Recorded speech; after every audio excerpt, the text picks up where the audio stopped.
అది నిజంగా సంతోషకరమైన విషయము.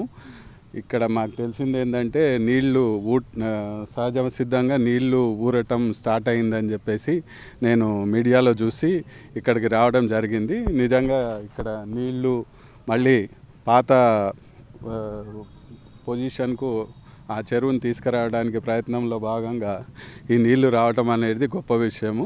అది పైప్ లైన్ ద్వారా వచ్చిందేమో అని ఒక అనుమానం వ్యక్తం చేశారు, కానీ ఇది సహజ సిద్ధంగా వచ్చిందని తెలిసిన తర్వాత నిజంగా ఇది ఒక గొప్ప సత్కార్యమే. ఎందుకంటే ఇప్పుడు సిటీలో ఇది చాలా పాత బతుకమ్మ కుంట అనేది చాలా పాత లేకు. ఈ లేక్ నేను చాలా రోజుల నుంచి చూస్తున్నాను. ఇది మొత్తం అంతా చెత్త కుప్పగా మారినుండే దాన్ని మొత్తం క్లీన్ చేయటము, హైడ్రా చర్యలు తీసుకోవడం నిజంగా గర్వించదగ్గ విషయము.